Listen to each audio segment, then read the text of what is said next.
पृथ्वी का चेहरा बदल चुका है।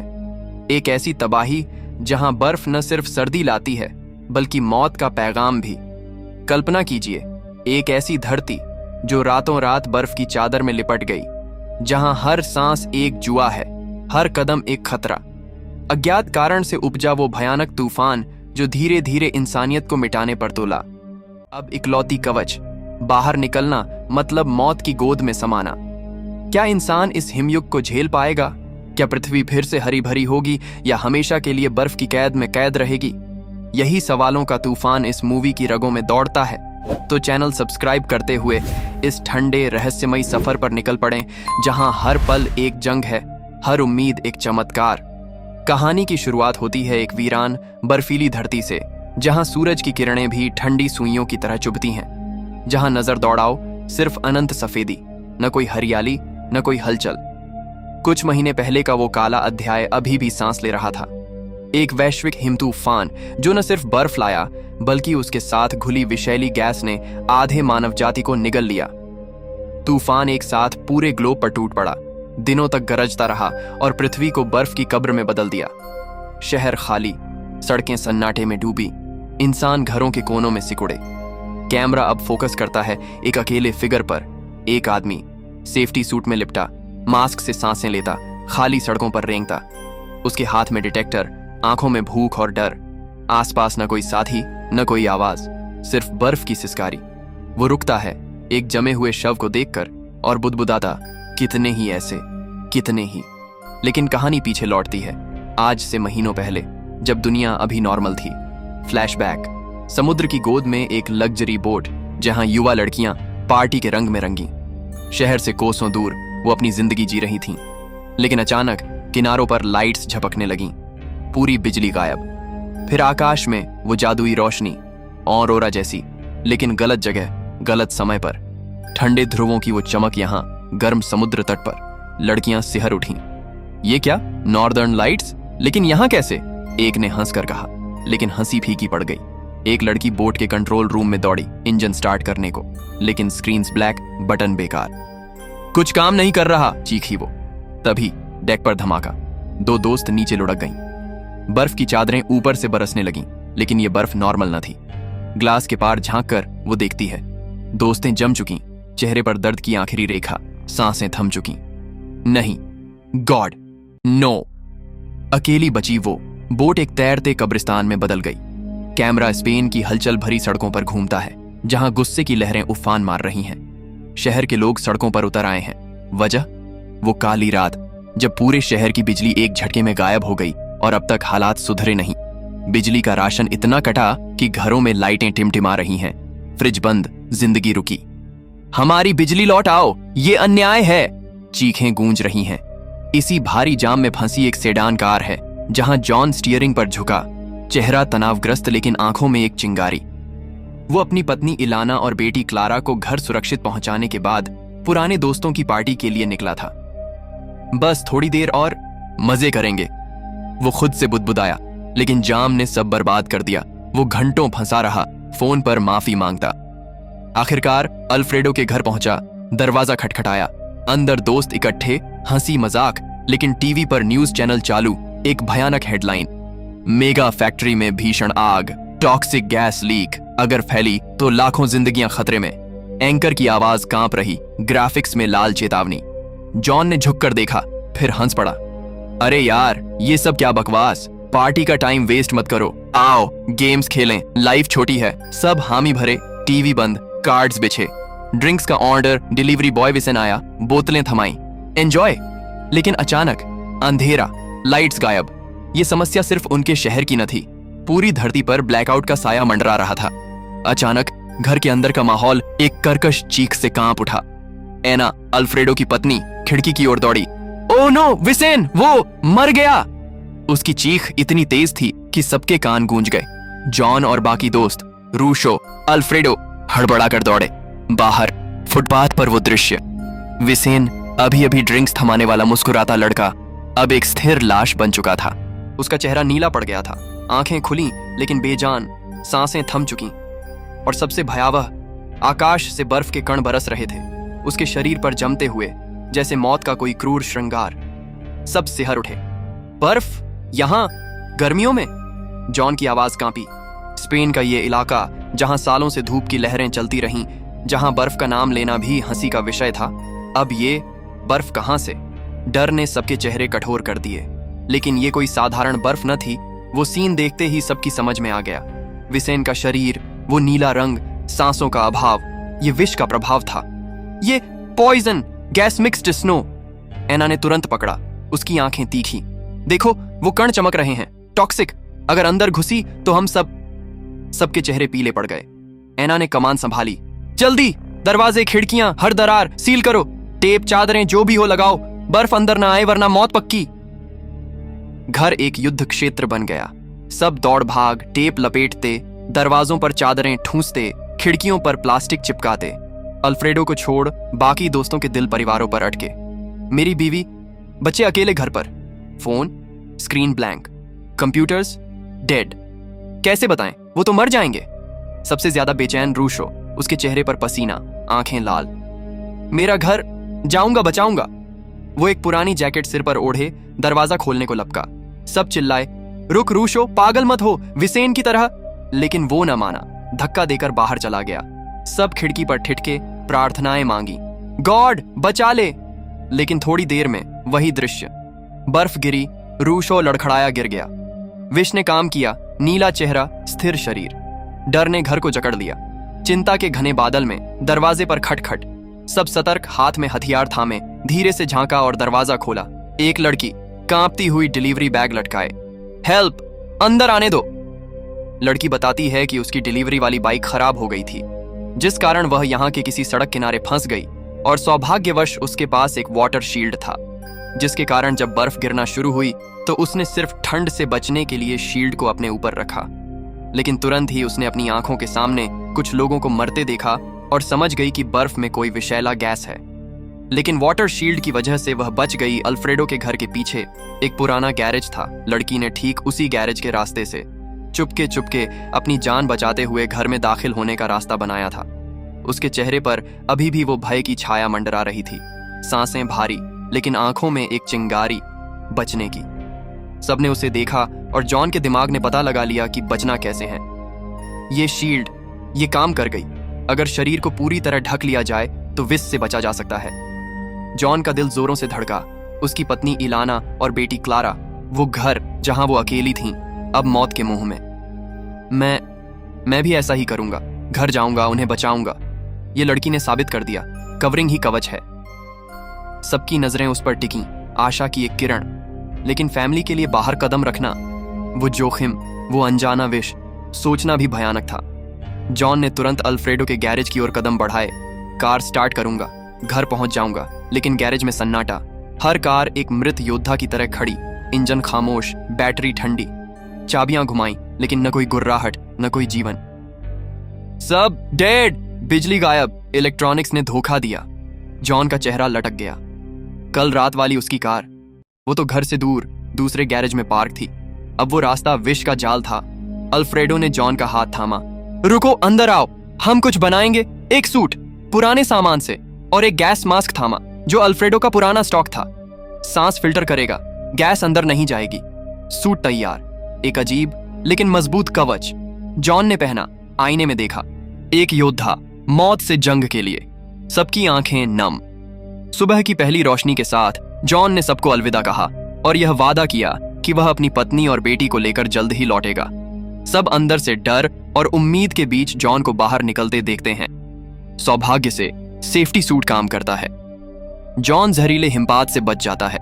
उसने सबको इशारा किया और अपनी यात्रा शुरू की। बाहर की दुनिया अब एक युद्ध के मैदान जैसी लग रही थी। सड़कें वीरान, हर जगह मरे हुए जानवर और इंसान।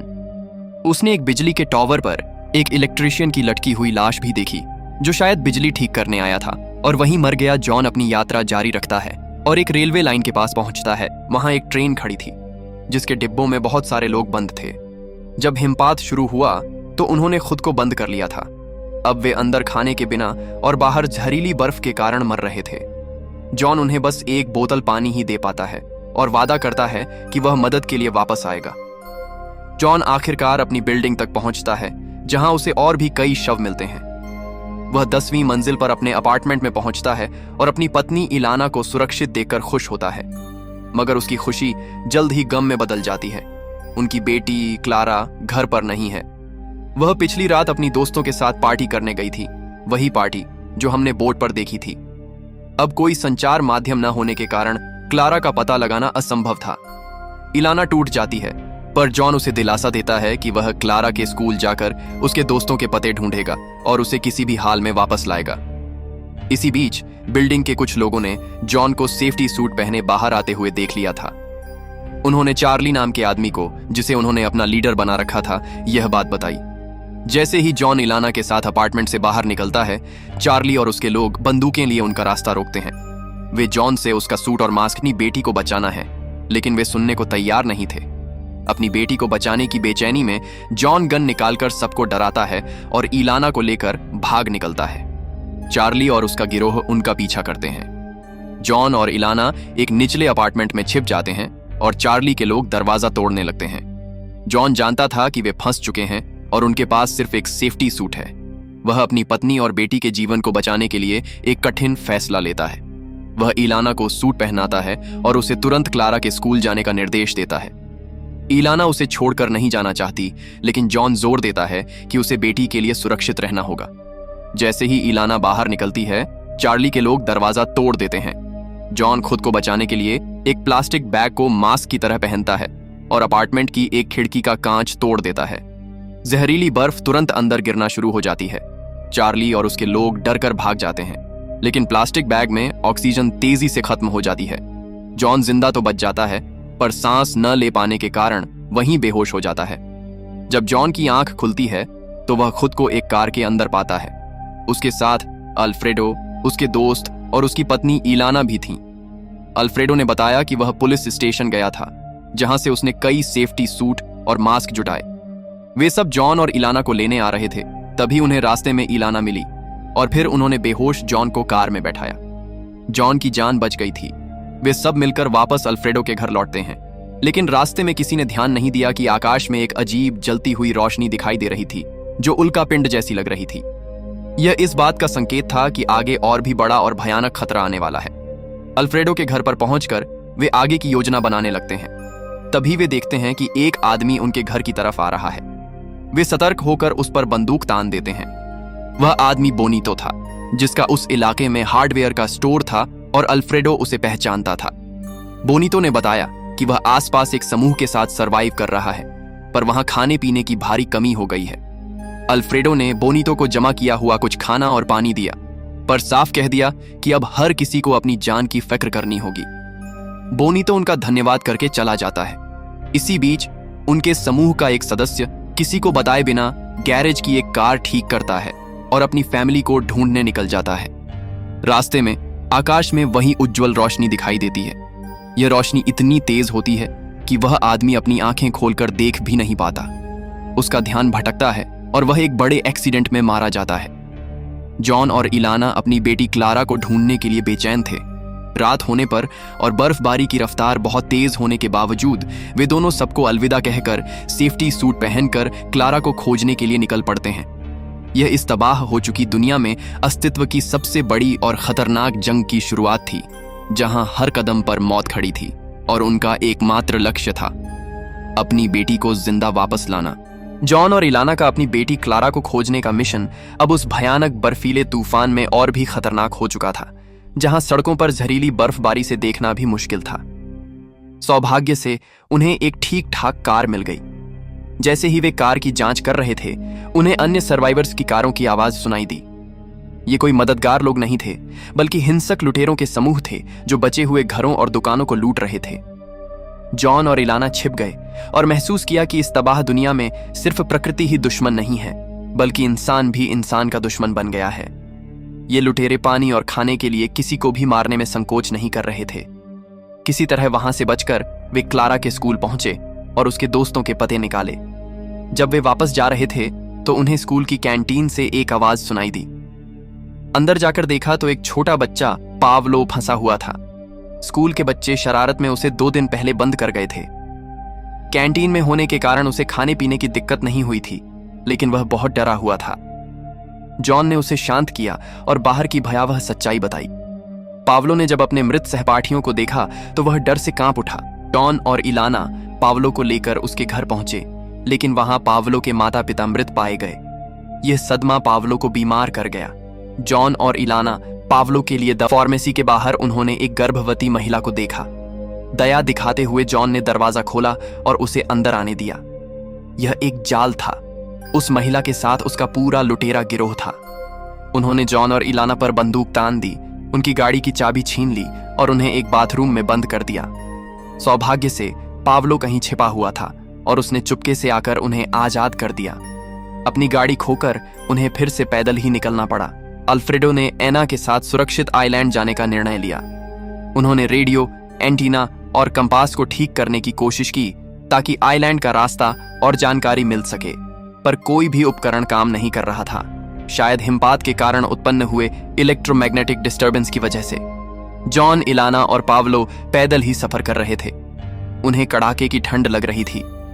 जॉन ने एक कार लूटने का विचार किया, लेकिन जब उसने देखा कि वह कार एक बेटी वाले परिवार की है तो उसका ईमानदार मन उसे यह बुरा काम करने से रोक देता है। वह फिर से पैदल चलने लगता है। वह पुरानी ट्रेन के पास से गुजरता है जहां उसने पहले लोगों को बंद देखा था। अब ट्रेन खाली थी। जॉन दुख से भर जाता है। शायद भूख और प्यास से मजबूर होकर वे बाहर निकले होंगे और रास्ते में ही मारे गए होंगे। थक हार कर जॉन, इलाना और पावलो अल्फ्रेडो के घर पहुंचे।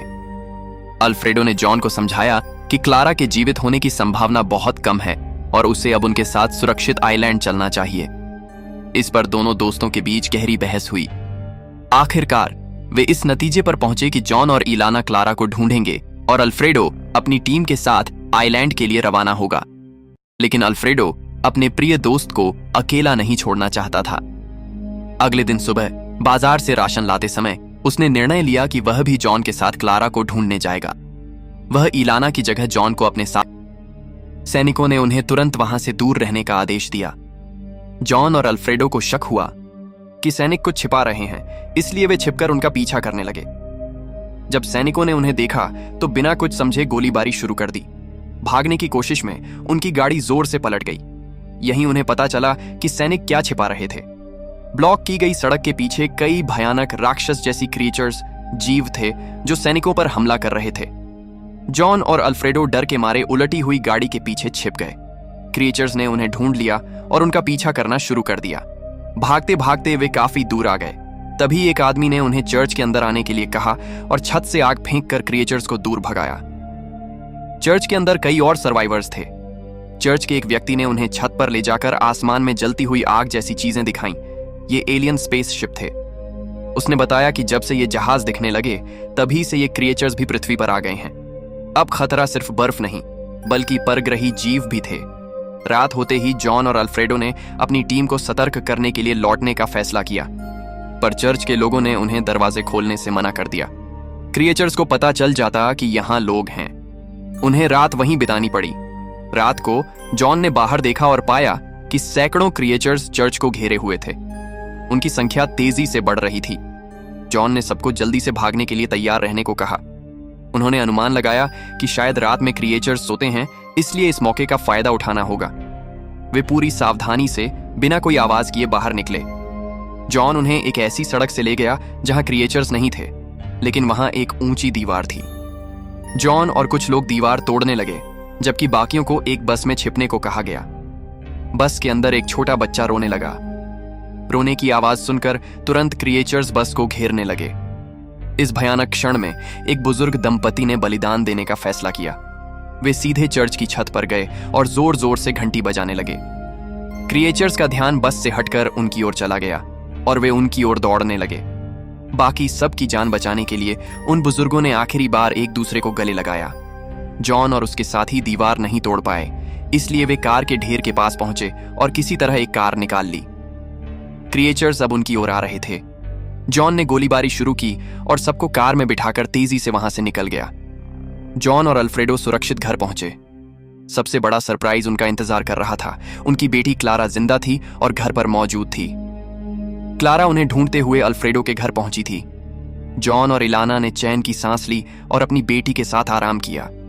अगले दिन अल्फ्रेडो की टीम सुरक्षित आइलैंड जाने की तैयारी कर रही थी। तभी सर्वाइवर्स का एक दूसरा समूह वहां आया और उन्हें एक ऑफर दिया। वे अल्फ्रेडो का घर और गैरेज लेंगे और बदले में अल्फ्रेडो की टीम को एक कार हाउस, मोटर होम देंगे। कार हाउस में घर जैसी सुविधाएं थीं जिससे यात्रा करना और सरवाइव करना आसान हो जाता।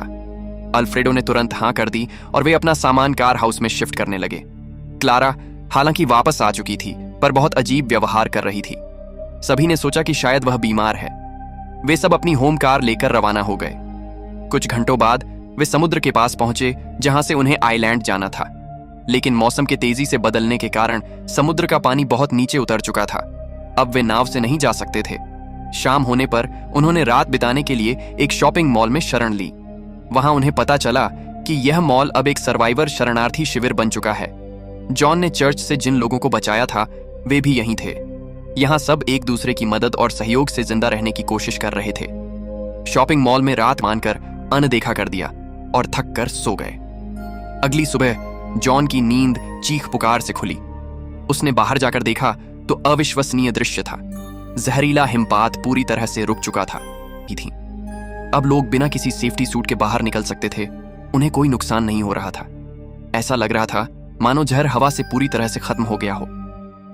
हर तरफ खुशी की लहर दौड़ गई। लोग इस चमत्कार पर विश्वास नहीं कर पा रहे थे, लेकिन यह राहत क्षण भंगुर थी।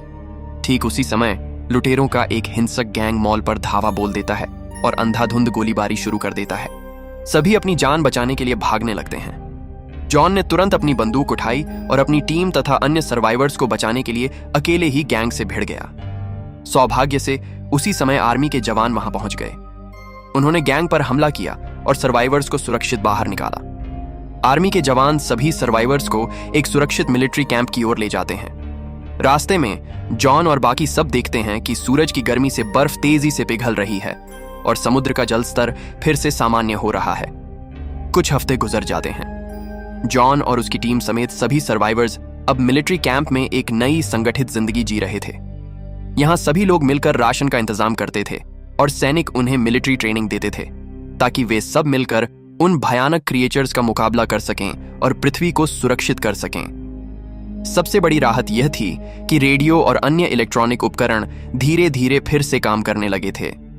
कैंप के रेडियो से उन्हें पता चला कि पूरी पृथ्वी से विषैली गैस खत्म हो चुकी है और दुनिया के कई हिस्सों में लोग धीरे धीरे सामान्य जीवन की ओर लौट रहे हैं। हालांकि कोई नहीं जानता था कि यह सब अचानक शुरू क्यों हुआ और अब अचानक थम क्यों गया। एक चीज अभी भी चिंता का विषय थी। शहरों में अभी भी क्रिएचर्स मौजूद थे, इसलिए लोग वापस अपने घरों में नहीं जा पाए थे। एक शाम कैंप में चर्चा हो रही थी कि अब समय आ गया है कि वे शहर की वास्तविक स्थिति का पता लगाएं। सोल्जर चाहते थे कि कुछ लोग ट्रेन से शहर जाएं और जांच करें कि वह रहने लायक है या नहीं। अगली सुबह जॉन और उसकी टीम के कुछ सदस्यों ने मिलकर एक खराब पड़ी बड़ी ट्रेन को ठीक किया। वे उसी ट्रेन से अपने शहर में प्रवेश करने में कामयाब हुए। ट्रेन से उतरकर सभी ने राहत महसूस की क्योंकि बर्फ काफी हद तक पिघल चुकी थी, लेकिन साथ ही वे हैरान भी थे। शहर काफी बर्बाद हो चुका था, पूरी तरह वीरान और निर्जन। कोई इंसान नजर नहीं आ रहा था। वे सब जगह जगह जांच करने लगे और जल्द ही पूरी तरह से स्तब्ध रह गए। शहर में एक भी क्रिएचर नहीं था। वे अचानक कहां चले गए थे? जॉन और उसकी टीम ने तर्क लगाया कि शायद अब पृथ्वी पर विषैली गैस नहीं बची थी और यह नया मौसम उन क्रिएचर्स के लिए अनुकूल नहीं रहा होगा। चूंकि उन्हें पहले ही शक था कि ये क्रिएचर्स दूसरे ग्रह के हैं, शायद वे अनुकूलता खत्म होने के कारण वापस अपने ग्रह लौट गए थे। समूह दो हिस्सों में बंट गया। जॉन और उसका दल एक रेडियो स्टेशन पहुंचे। उन्होंने रेडियो को सेटअप किया और बेस कैंप को संदेश भेजा। संदेश मिला है, पृथ्वी अब सुरक्षित है। पूरे शहर में कहीं भी कोई क्रिएचर या विषैला हिमपात नहीं मिला है। लगता है कि मौसम में बदलाव के कारण परग्रही जीव वापस जा चुके हैं। शहर अब इंसानों के लिए सुरक्षित है और रहने योग्य बन रहा है। यह सूचना कैंप में आशा की एक नई लहर लेकर आई। जॉन ने अंतिम रूप से शहर की ओर देखा। उनके घर, सड़कें और उनका प्रिय शहर, सब कुछ अब धूल और मलबे में बदल चुका था। हालात अब पहले जैसे नहीं थे, लेकिन इस तबाही में भी जॉन के चेहरे पर एक दृढ़ संकल्प की मुस्कान थी। यानी कि इच्छा शक्ति उससे भी बड़ी है। ये एक नई शुरुआत है। हम गिरकर भी फिर से खड़े होंगे। कंधे से कंधा मिलाकर हम सब मिलकर इस दुनिया को फिर से बनाएंगे, एक नई बेहतर दुनिया। और इसी सुंदर और आशावादी अंत के साथ सर्वाइवल और साहस की यह महागाथा यहीं समाप्त हो जाती है। यह कहानी एक शक्तिशाली संदेश देती है कि मनुष्य अपनी सबसे बड़ी आपदाओं से भी उबर सकता है और अंत में आशा ही सबसे बड़ा हथियार है।